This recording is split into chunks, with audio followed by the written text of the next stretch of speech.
I get phone calls a lot about questions about growing trees, because my phone number seems to be in a lot of different places. And a guy last week called me and he says, I just bought some property up in Coshocton area. It's got black walnut trees. What can I do with them? Can I sell the black walnuts? I saw that you were a buyer of black walnuts. And so I called him up and said, black walnuts aren't going to make much money. Hammond's pays 18 cents a pound. But you're more than welcome to bring them by. A truckload's going to give them $100. So that's what I told him. He says, well, I tapped them. And I said, you tapped your black walnut trees? And he goes, yeah. I said, well, I do that too. And it's so hard to get enough sap to actually make the black walnut syrup. And he said, well, I tapped 10 trees and I got 35 gallons of sap in the first day. Wow. And then he got 17 gallons of sap, and then again I think it was 17 gallons. And he boiled it all down and he got like 68 ounces of syrup out of that, which is amazing for just 10 black walnut trees. And he made it, he put it into little jars, 4 ounces in a jar, and he sold them for $20 each. Wow. All right. There you That's over $600 a gallon. But the reason I brought that up is I said to him, I just tapped my Heartnut trees, because they're a walnut. And they were producing, but they didn't produce that much. He had started tapping in the beginning of February. I started tapping February 17th. And so I only got like 5 gallons of sap, just enough to make 2 jars, 2 half jars of Heartnut syrup.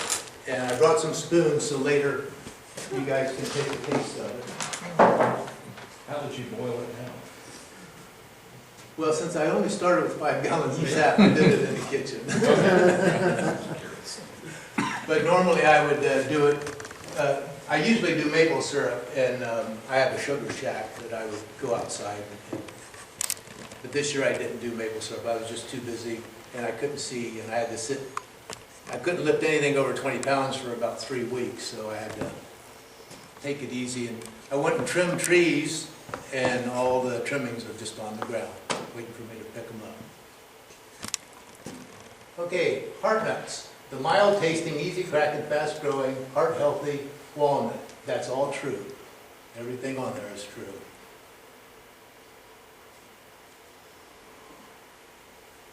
The Heartnut is a sport of the Japanese walnut. It got its name. It's called Junglin's cordiformis, which means heart-shaped. And it got its name not from actually the shell being heart-shaped, but from the nut meat itself being heart-shaped.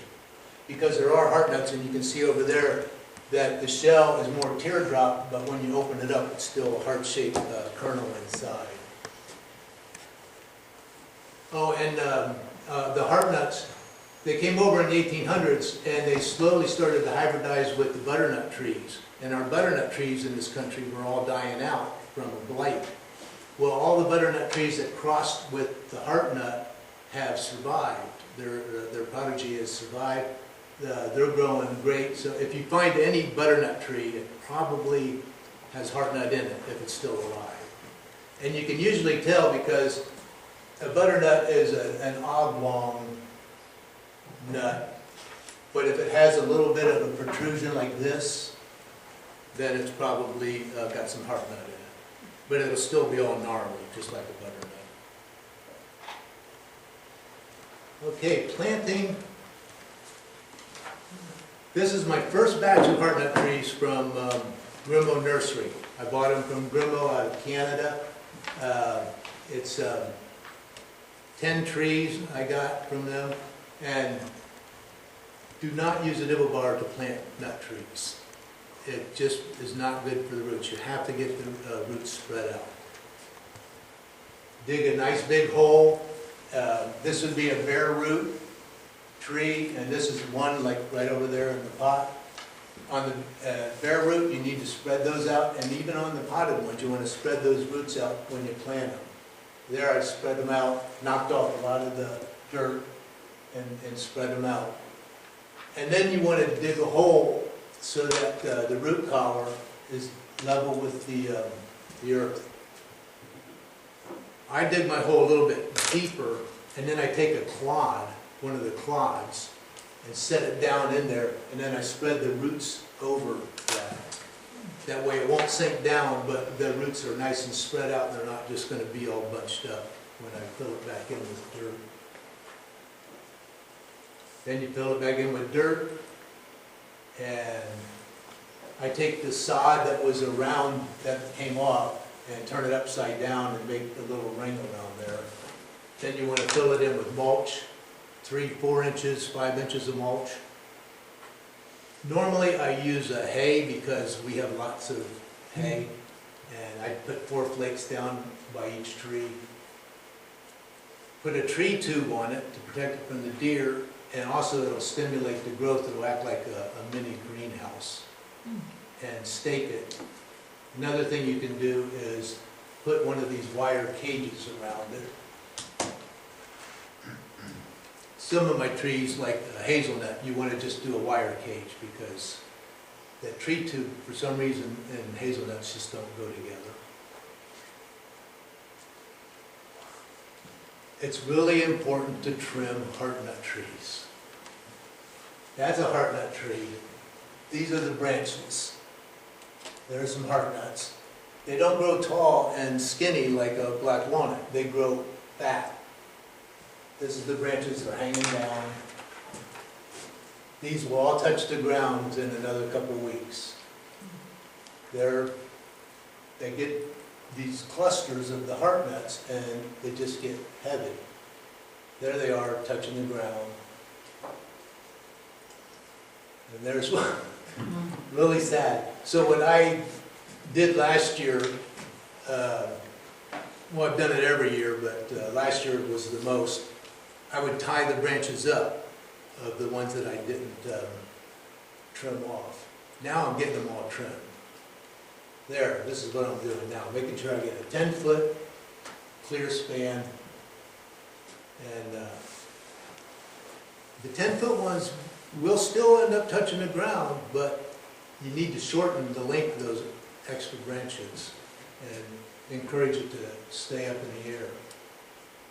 And the reason you don't want it to touch the ground is because it makes it too easy for the critters to get to it.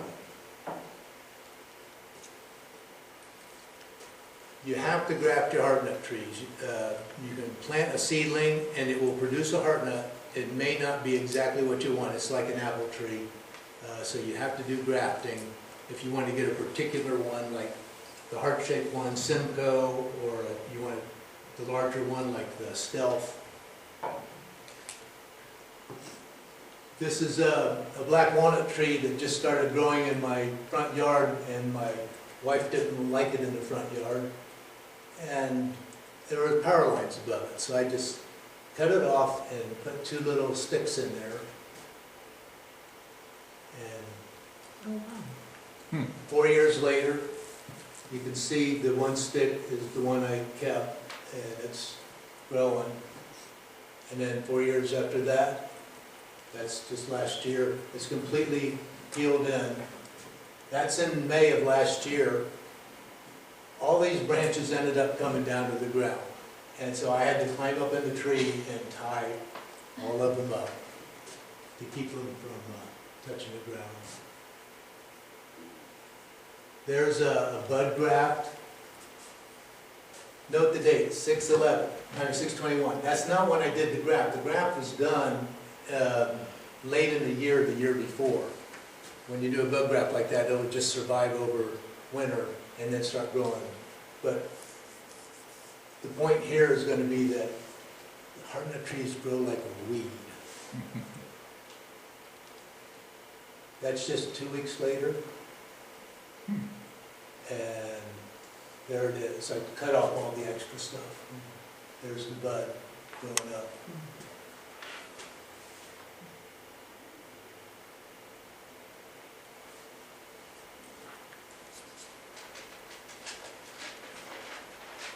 There's my initial order.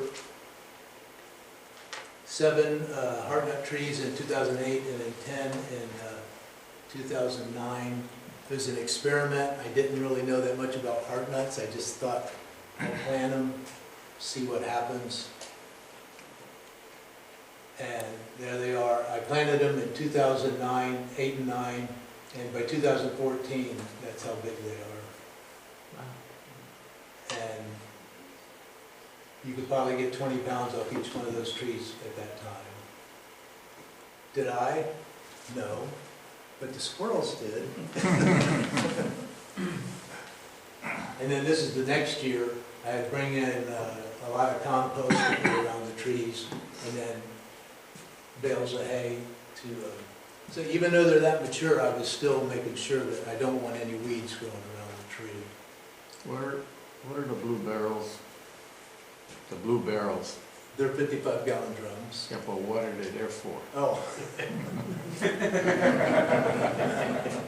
Can I go back? Yeah. For the squirrels to put the nuts in, right? It makes it a lot easier for them to eat. They just sit up there and then I can find the shells, because people like those shells. So when they're done eating, I have the shells. No, Heartnut trees are more of a tropical tree. They want to leaf out early. They'll leaf out in April.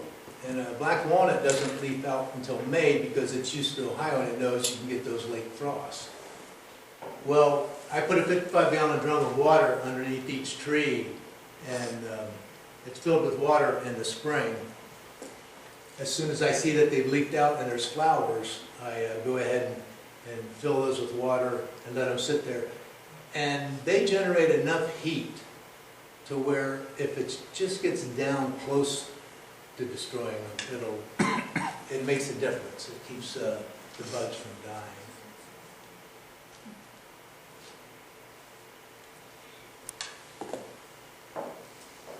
Well, they turned out to be a success, and I was growing Heartnuts, and I loved the idea, so I decided to take over the entire south field. And after years of negotiations with Amy, I was able to take over the south field. And this is the south field here. And I planted 700 trees total, 200 pecan, 500 black walnut, and I was going to just graft Heartnut onto the black walnut. But I bought 10 more Simcoe from Grimo and planted those also. And then in 2013, I wanted to speed it up, so I bought 16 more. And in 2015, I said, my grafting's not working so great, so I bought 45 more Simcoe and 12 MSHU from them. Then I grafted a lot of the trees. And some years you get good take on the grafts out in the field, and some years you don't get anything.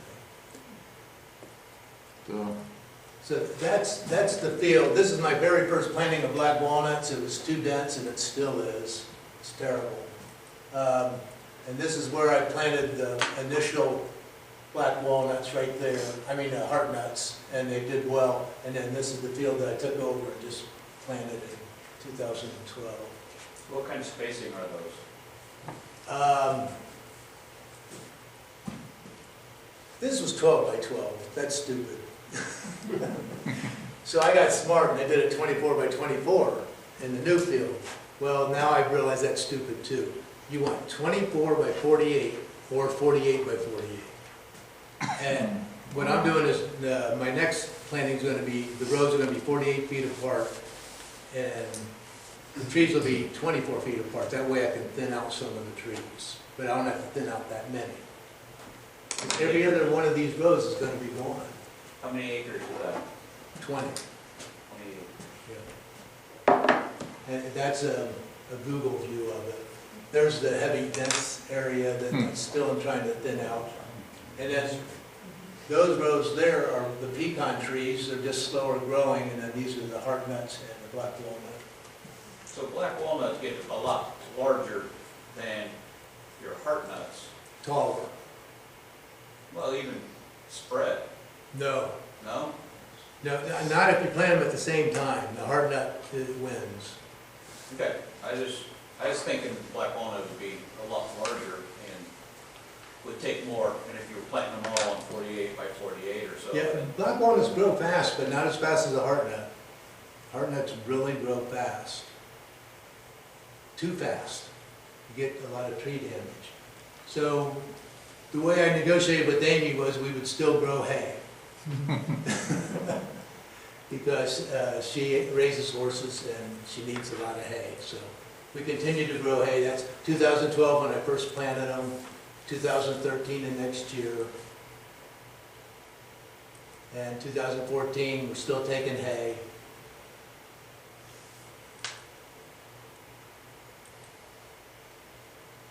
And they're getting pretty big 3 years later. This is a Grimo tree that I planted in 2015 that was this tall when I planted it. And I wanted to send this to Linda Grimo to show her how fast the tree was growing. It doubled in height. And it looks like midsummer, so just a month or so.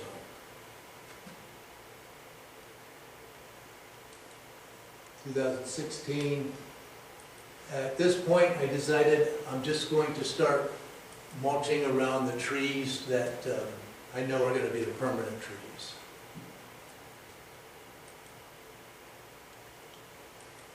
There you can see every other tree has the mulch, and the other ones are going to end up being thinned out at some point.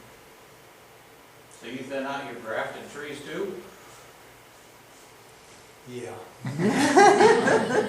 Unfortunately, unless it's a really good tree. I mean, I got a lot of CWW Heartnut trees that CWW just does wonderful. I mean, it germinates fast, it grows fast, and it produces a ton of nuts on each tree. They're just not heart-shaped, and they don't taste as good as the other ones. But if you want them for something else, like putting them in, mixing them in chocolate or something like that, they're fine.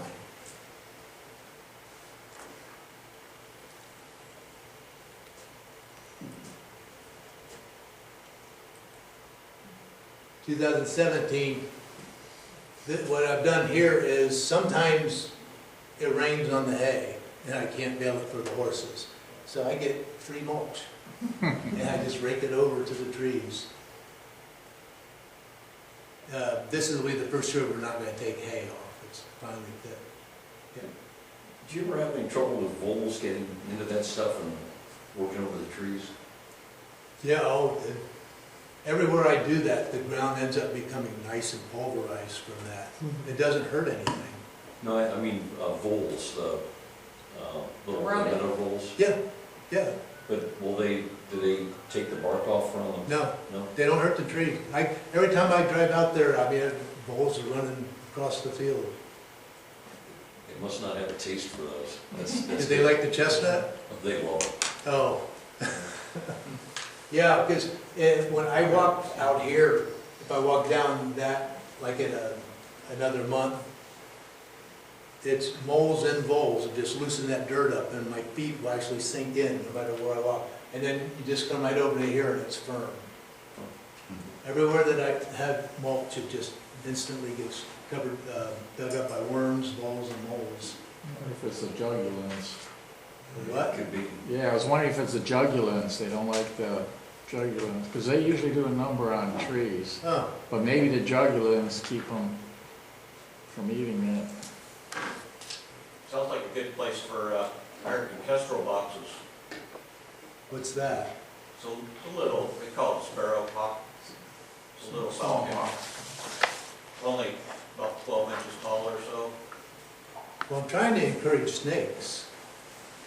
Well, they take care of those too, but they take care of your mice. Yeah, because mice are a problem too. And now that I'm going to stop taking hay off, I'll have more snakes. I end up killing so many snakes when I'm doing hay. Finding those poor guys dead.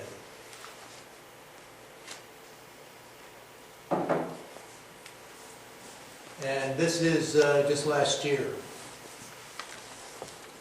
You can see, this is still early in the year, and I'm already starting to tie up the branches. Oh, there's my sugar shack.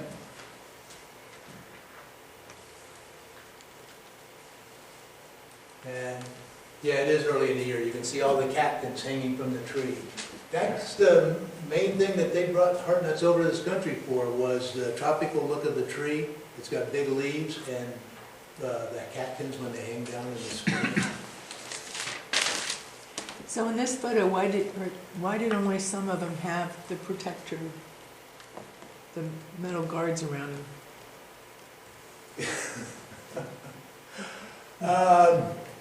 Because I'm lazy and slow and cheap.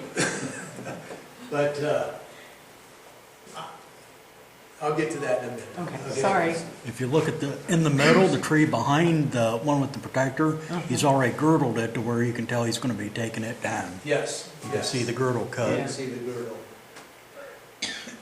Because every other tree in that field is coming out. Check question, Joe. Yeah, What is the spacing on those ones right there? this is 24 by 24. Okay. And it will end up being 48 by 48, so I'm losing 3/4 of the trees. So that's why next time it's gonna be 24 by 48. Hey, Joe, what, have you looked at the economics of that as far as the difference in nut production? I mean, do you think that you're gaining enough by having that close spacing in the beginning? No, You're not? no. Oh. I thought I would, but I'm not. But it's mostly because every other tree is black walnut. Every other tree is Heartnut. Oh, okay. So, and the black walnuts don't produce as early as Heartnuts. Heartnuts, you'll get Heartnuts, just like in chestnuts, 2 or 3 years after you plant it. You'll get some. I didn't realize it was a mixed orchard, but if it was just Heartnuts, you'd still want to do a tight pack in the beginning, wouldn't you? Yeah, 24 on the rows. The rows I'd still do 48, just so I can take hay off easy. And if you're gonna end up with 48 by 48, you don't want 24 by 24 because you're gonna take 3/4 of them out, Right. which is, I mean, it's heartbreaking and backbreaking. Yeah. Every time I take a tree out. And they keep getting bigger and bigger. Yes. But the longer I wait, the harder it is. So can't you put something less expensive in every other tree as opposed to? That first planting that I did my black walnut trees, 12 by 12. Well, halfway between the 12s, I planted black locusts. So I had a 6 by 6 spacing. Talk about crowded. It became crowded really fast. But a black locust would be a good tree to plant maybe 2 or 3 years after you've got your other trees going.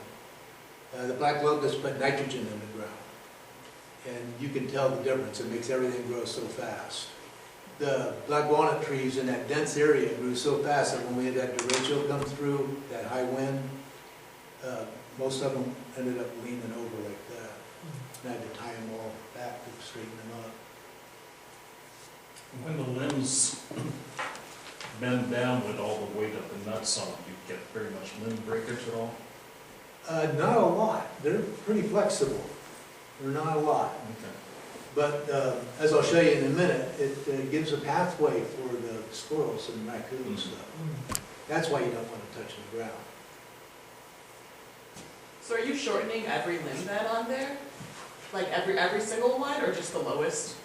I know we're up fruit trees and nothing, so I'm not The top 10, the first 10 feet of the trunk, I Yeah. tried to not have any branches. Now, on some of the older trees, when I was just learning, I'd let some of the branches go. But you can have 1 or 2 come out, but you want to be able to drive your tractor down there, number 1. And you want to be able to mow. So I would like, in a perfect world, to trim every single branch in the fall so that they're not too long. And it also stimulates growth when you do that. It causes, wherever we cut it, it's going to get 2 or 3 more. That's 2 or 3 more places you're going to get Heartnuts. And then I guess the branch would really break, but you got to let them try to develop some strength. So there's us doing hay. And there's my happy wife that we get to do hay.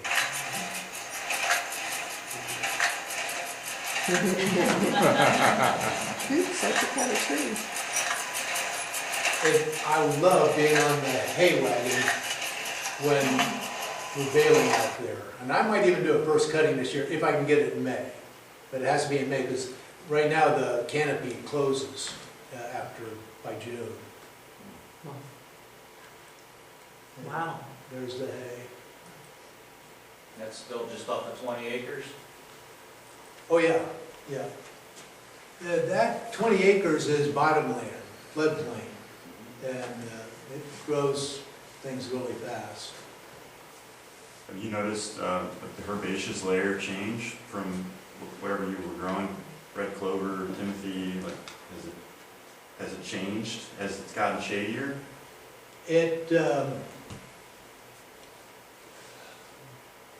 I really don't know, because the last few years, after I take the first cutting of hay off, I just keep it short. I keep it like a golf course. So I really don't know what's coming up. Clover, I continue to get clover. One year I did let it go, and it turned out I got a lot of horsetail, I think is what it's called, some weed that I'd never had before. Foxtail. What? Foxtail. Foxtail came in a couple years ago. Yeah, I have foxtail now, but I don't think, it just had to do with it finally came to our area. Another reason I don't take 3 cuttings anymore is foxtail. Okay, the one disease that Heartnuts get is called witch's broom, or bunch disease. It's not really bunch disease, and it's not really witch's broom, I don't think. Those are just general terms that define when a tree ends up doing this. Gets all gnarly in the growth, and then you'll get these clusters that look like a witch's broom. I tried to take a picture when I had leaves, but you can't really tell the witch's broom. But in the wintertime, you can. It's real easy to see.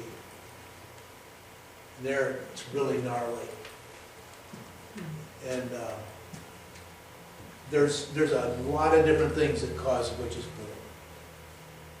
It's not just one. The main thing is a phytoplasm, they say, is what causes it. But witch's broom is just really a condition, and it really is not the disease itself. But what we found out, that is, if you apply zinc to your Heartnut trees, it goes away. To the trees or to ground underneath the trees? Both. I do both. So you liquid spray? Yeah, I do a foliar spray now. Last year was the first year I started. I went and bought one of those sprayers like Bob had and started spraying them. That'll give the zinc to the leaves immediately, and it'll help correct things up in the branches, but it doesn't work its way down into the tree. When you spread it on the ground, it actually works out up through the tree. So do you do that prophylactically? Yes, yes. And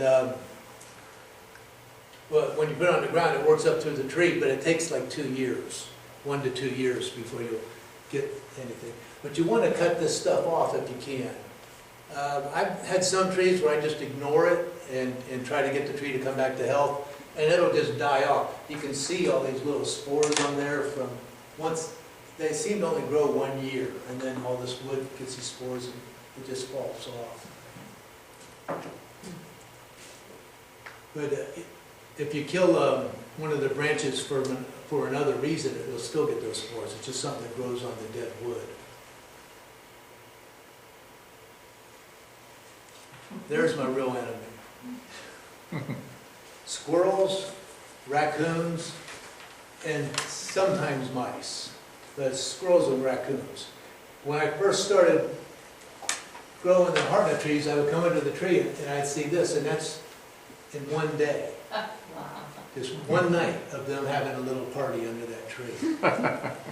So I set traps out, and I ended up catching like 25 raccoons in a year and 1 squirrel. But I knew the squirrels were there, they're just too clever. So I built an electric fence, and it works great. This is just regular old poultry netting, metal. I haven't touched the ground, and it's bent there so that it touches the ground, and it is the ground. Because I run an electrical wire at the top. here's a wire that I just tie the chicken wire onto. But then I put an electric wire up here. And so if they try to climb over it, they get zapped, because this is the ground and then that's the hot. And then I also put, the first year I just did the top wire. The second year I actually put an offset here and put a wire about 6 inches above the ground, so that they couldn't, so that if they just even came up there, they'd get shocked. It worked great. It worked great.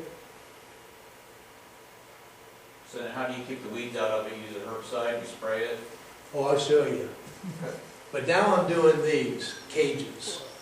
They can't climb it. This is just this material that you have on barns, just siding.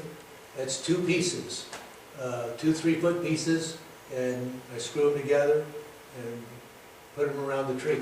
Now, some of my more mature trees that I planted in 2009, I have to do 3 panels, and one of them I even have to do 4 panels. Because those roots on the ground, you don't want that to sit on the roots. It'll kind of dig into the root, and that's not good.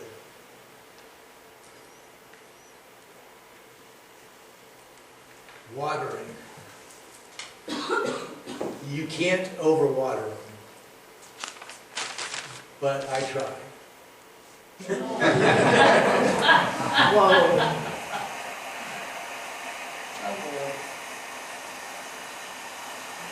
So it's floodplain, and I get flooding about every other year. I'll get a big flood, maybe every few years, but it's coming over like that everywhere, even way down there. I think I zoomed in there and said it. Yeah, it's even coming across fast way up there, all across the field, coming from the west. Are you on a river or a creek, or what do you want? Yeah, it's a river, but most of the time it's a creek. And there's your fence. And this is the fence around the hazelnut trees. These are hazelnut trees, and you can see what happened to it. There's the fence I put around the heartnut trees. Man, I'd be crying. And there's one, I don't know what caused that. I don't think the flood caused it, but 2017, we had a lot of rain. That was a big year. It was between 2 and 4, some places 5 feet deep. And there's the heartnuts. Can do to the nuts. You can see the branches. This is another reason you don't want them to hang too low in case you get a flood. So that's why I do the cages now. I'm always going to get a flood, and it's going to take out any kind of fence that I make.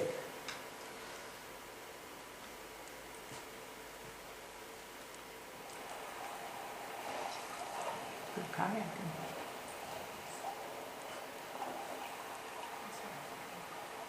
This is all the deeper I would go. I didn't want it to get up to my waist completely.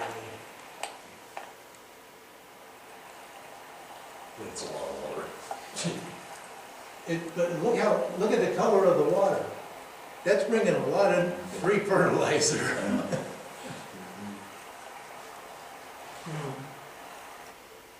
And then the cleanup. That's the worst part. Took weeks to clean everything up. How long did you have standing water like that? How long did it sit in your field? Probably, it was gone the next day, Oh, 12 hours.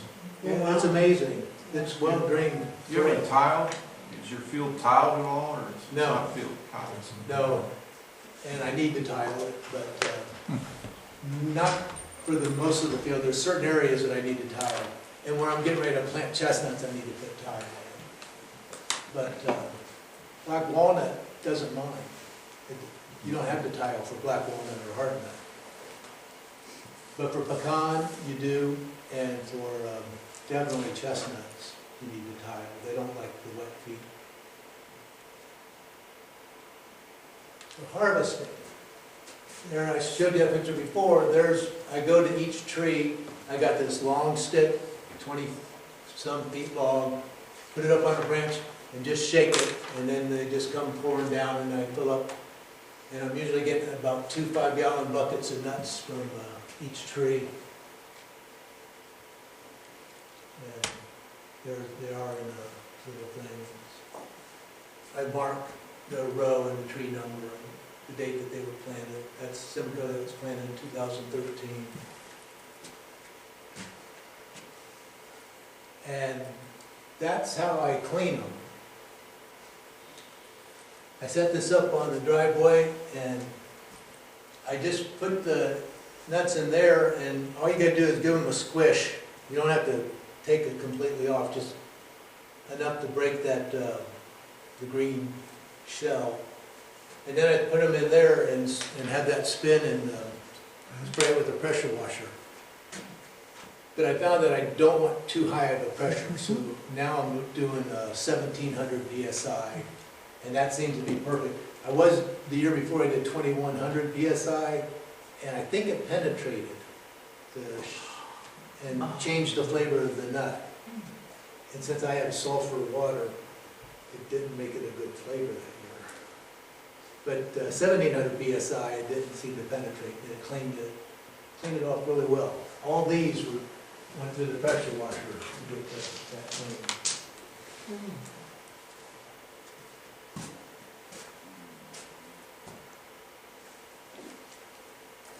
Yeah, that's what they look like when you get them up in the bunches, and you just have to give a squish.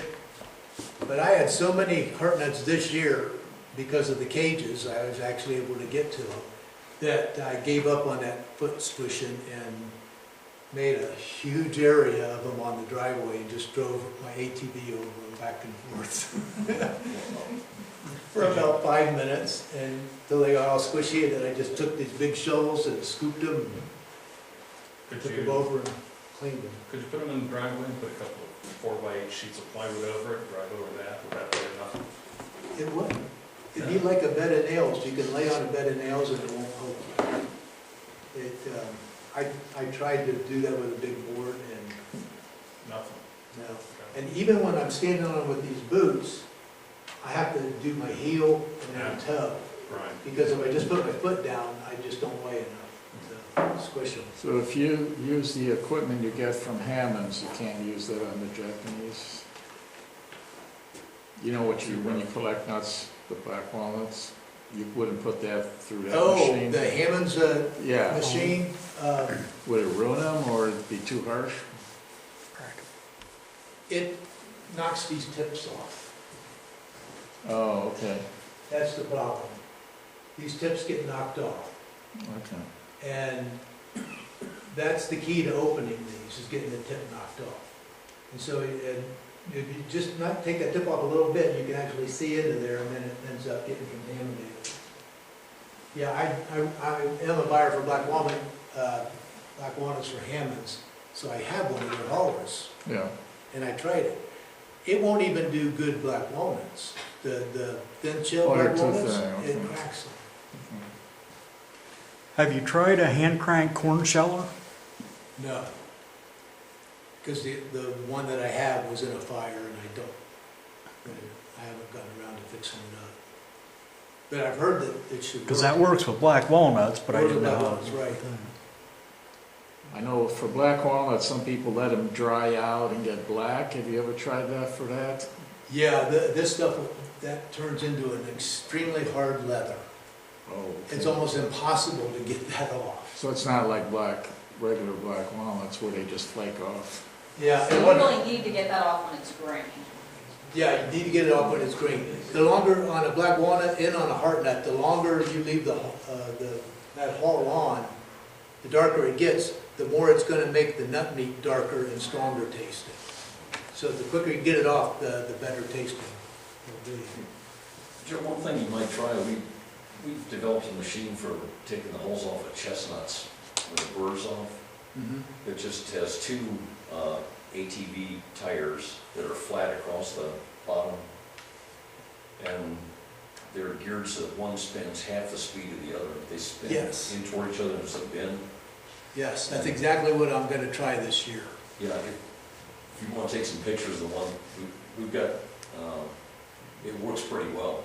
You can adjust the tires in and out a little bit, but you can also use tire pressure and so that you can kind of adjust that thing back and forth what we try and do is just kind of roll the burrs off without busting them up too Yeah. bad. And then we can screen, run them down a screen and the nuts will fall through and the burrs will just.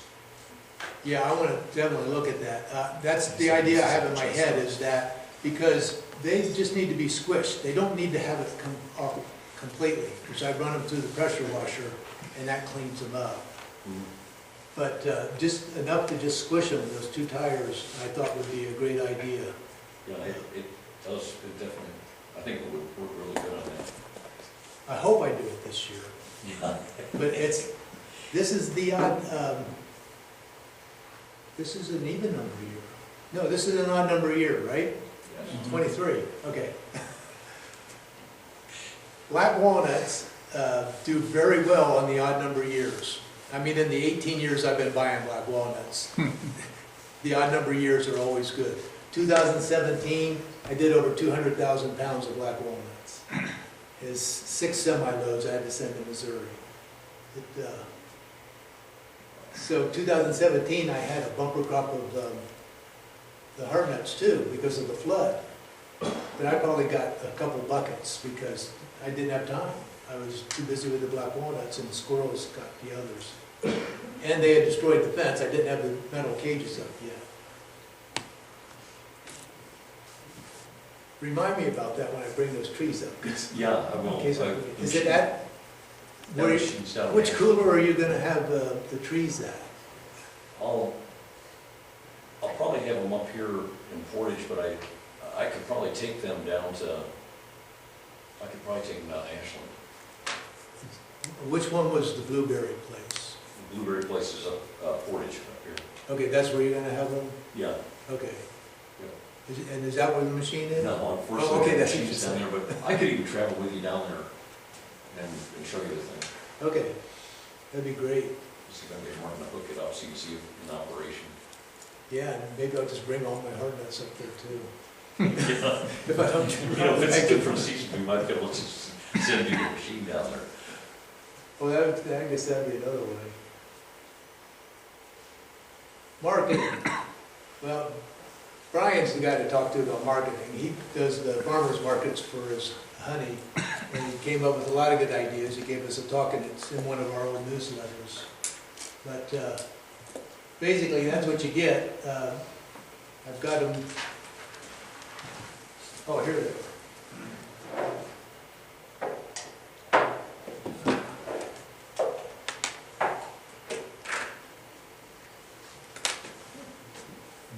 Sample them and pass it around. But they come out whole like that most of the time.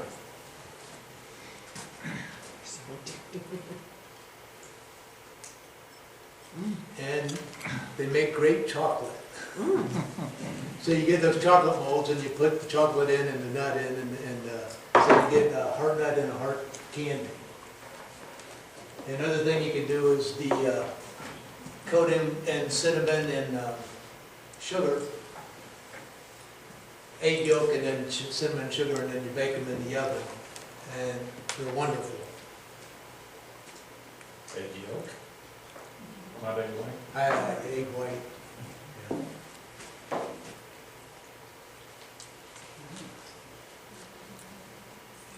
Yeah, it's the egg white. Yeah, you don't want the, it's just 1 egg white and 1 tablespoon of water, and then you mix the nuts in there, get them coated, and then you put them in the powder of sugar and cinnamon mixed together. Yum.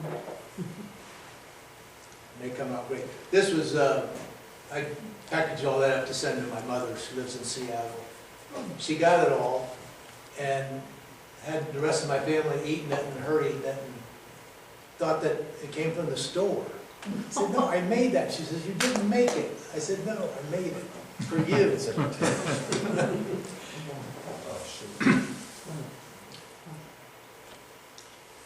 And another thing you can do is you can tap them. There's a simple tap. And I told you about Troy earlier, right? Tapping his black walnut trees. He did the single tap, but he's never tapped before. He just decided to try it. and he went over to someone and got some taps. And the guy gave him some taps and he put them in and ran out the thing down to the bucket. And that's when he got his 35 gallons. But one thing, I asked him, well, what kind of spiles did you use? And he says, well, I'll send you a picture. And he sent me a picture of the T connectors. It's just a T connector, which is when you take,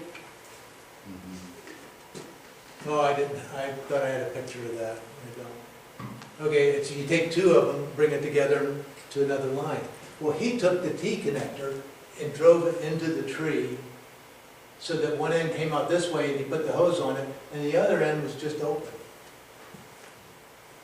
So like a vacuum sort of, And- suction maybe. Yeah, I think it's more like that vent pipe that you have in your house that goes to the roof. It makes the water flow better.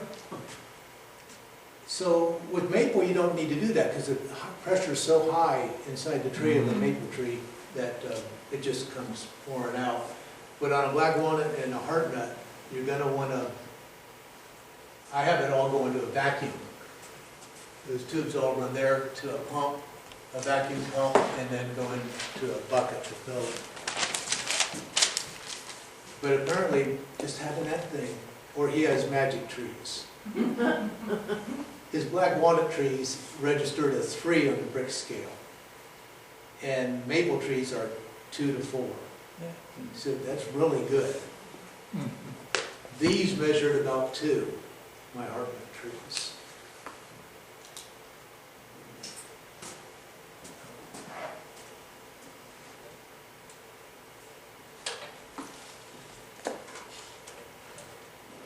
Heartnuts crack best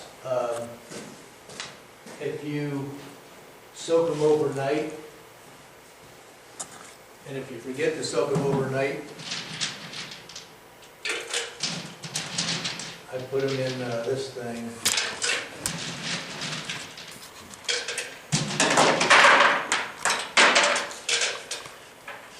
Okay.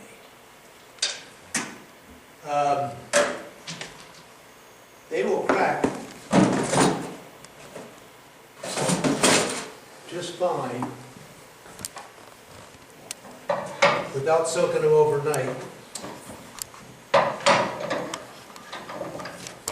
Now when you crack a black walnut, you want to do it side to side, not end to end, until you hear the first crack.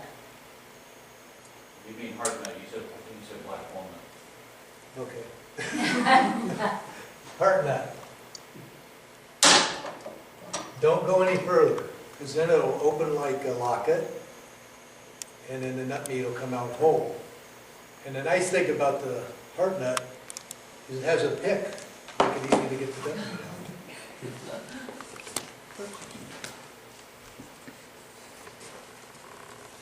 I meant to show you. Shouldn't have eaten it.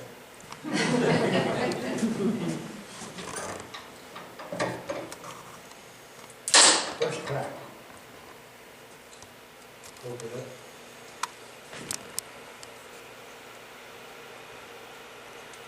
Okay. Well, that one came out whole. But usually, oh no, it didn't. Came out in 2 pieces. That's from not soaking it overnight. Because the shell is so snappy that, so elastic, that when it made that first snap, it actually fractured the nut. I didn't squish the nut, I didn't push it that far. But just that loud snapping did that.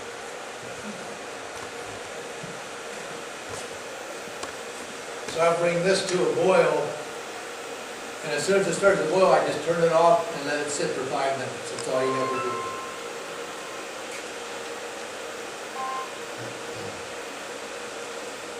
Someone wants to buy my farm. I get that 4 or 5, do you get that? Yeah. 4 or 5 times a day. I would get it out last year. Really? Well, not every day, but sometimes it is. They just keep wanting to buy it. Tell them it's in the floodplain. Hard. Yeah, I'll send in the picture of the river running through it. That'll take care of that. Well, I always ask them, I say, well, have you seen the property? They go, no. but just tell us about it. And I go, well, if you haven't seen the property, you can't make me an offer. And some of the people will actually say, what are you gonna do with the horses if you buy it? Well, what? I think they're buying an old abandoned house, and they're gonna get a good deal or something.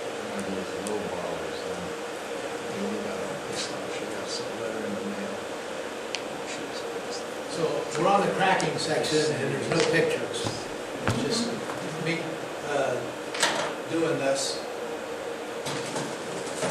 But all you need to open a Heartnut is a cracker like this.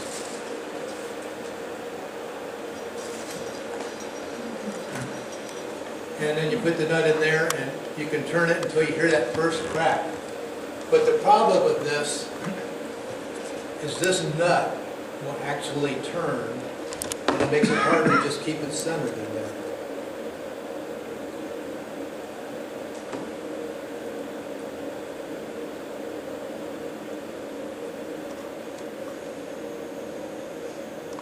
This is a little slow for commercial too.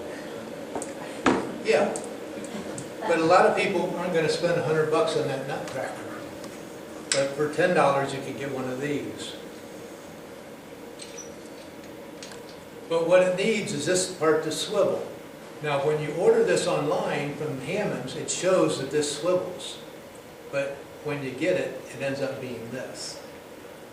All right, second wall.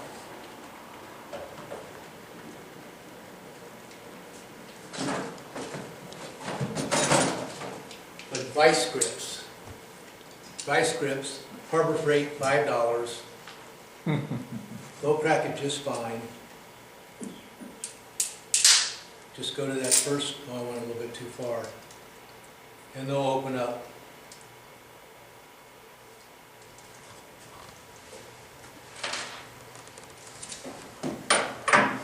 Now this is an old nutcracker. I wish they still had these things, but they don't.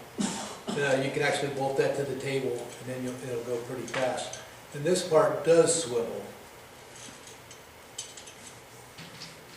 Who made that one? It's called the Hamilton. I don't know who made it, but it's ancient. So if you welded a clamp to a clamp, you Well, have the clamp. the key, the little thing, this will work. You just have to have one of these swiveling Right. pieces. No, but if you had like a regular little C clamp and welded it to another C clamp, you could have one clamp to a table, and then you'd have the other one to crack the nuts. You can still find those on eBay. Ones like that. This, well, as an antique, and you got to pay $100. No, they're cheaper than that. Well, if you find it, I would love to find out where you're getting them, because people are always asking me where to get those. Could you use one of those little pecan No, crackers? those don't work. They don't, even though it's lighter? No? You need a longer handle. Oh, okay. 'Cause basically, it's the same principle as that, Yeah, but it's just smaller. The pecan is so soft. Yeah. Easy. but yeah, that's kind of a soft nut if you boil it or. So you can use hand crackers. That's why it is easy cracking. Well, if it's easy cracking, you can use that little pecan thing. I should have brought mine.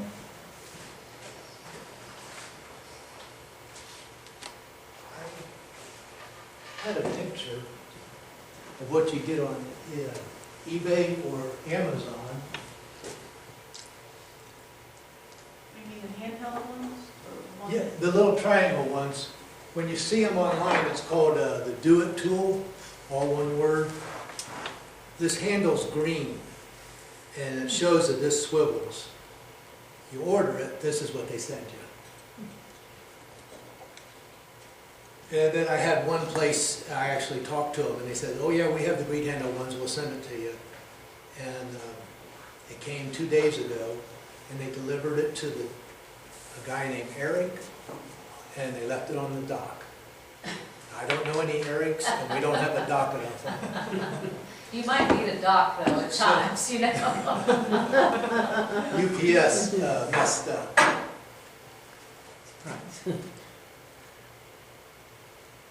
Soaking nuts. It's a good thing to do. Nuts are a very healthy food, but they have enzymes that need to be broken down because they try to protect themselves and they don't give you all the nutrition you would get unless you actually soak them for about 8 hours. So if you soak them for 8 hours, and I find just soaking these overnight is enough. I don't actually have to soak them a second time. These nuts were soaked and then dehydrated. After you soak them, dehydrate black walnuts, Heartnuts, pecans, all of those. Don't bake them in the oven. Don't dehydrate them in the oven. 115 degrees is as hot as you want to go, because then you're going to kill the good stuff that you just tried to release.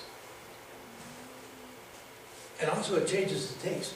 When I dried them out in the oven, they ended up not having a very good taste at all. But when I just put them in the dehydrator at 115 degrees, they come out a lot better, more buttery. For how long? How long do you put them in the dehydrator? Until they're snappy. I think I did mine 12 hours. Depends on how long you soak it too, you know. It might need to, you don't want it to be wet inside.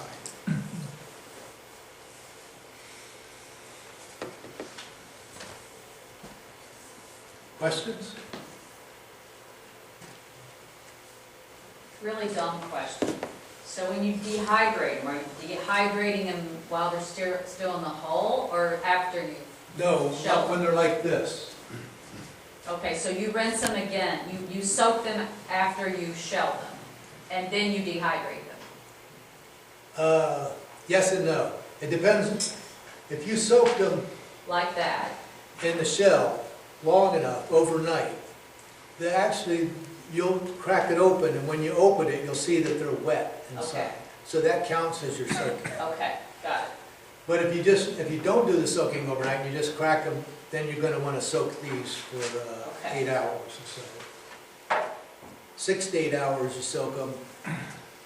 What temperature water? Just tepid when you soak them? Oh, I start out with, warm water, just feels warm, not hot. But it ends up cooling to room temperature. You just boil them in there, so that's over 115, so you got rid of the good stuff. He didn't keep them at 115 for an extended amount of time, though. Yeah, it's, That's over 115. It's 212 degrees, and it's boiling. He's talking about, I think, soaking the kernel, you don't want to be over 115 degrees. Yeah, but if you soak them, yeah, that did. well, I wondered about if this was too much.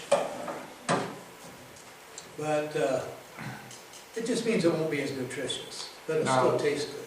You're soaking the whole nut like that to make it easier to crack? To soften the shell so it's not so snappy, so it won't crack the nut meat. Oh, so it won't crack them up. Yeah, Yeah, because after I- if you don't do that, they crack pretty easily anyway. Yes, but you'll break the nut meat. Oh, you won't get that perfect nut meat, okay. Right. And if you want the whole nut meat for like when you're gonna make something value-added thing, Yeah. see how easy that opened? And now the nut meat's comes out whole. But ideally, you soak it overnight and rather than boil it, that's cheating, so. That's warm. It's warm.